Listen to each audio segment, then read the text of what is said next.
I mean, these millions were raised over several rounds, right? So it was more in the beginning, you raise 1 million, then you raise a bit more.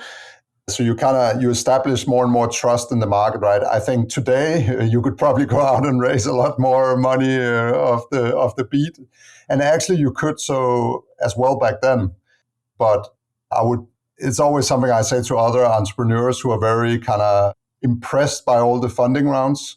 Be a bit careful with that because you're setting expectations very high. Your investors are going to expect you to do better before you do another round. Before having any real revenue or anything, go out and raise 40 million in a single round. You have a very tough expectations to live up to, right? Because your valuation is much higher than your actual revenue justifies.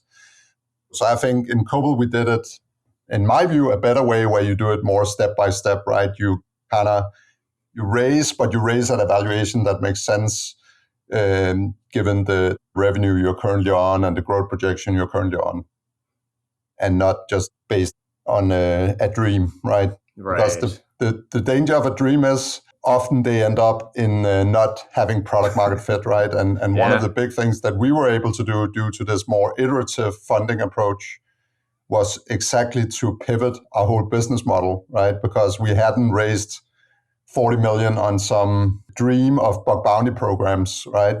We could actually change and pivot our model into penetration testing because we hadn't really found product market fit with the bug bounty model, right? So we needed to do that change. But that would have been much harder if you had raised money on the bug bounty model.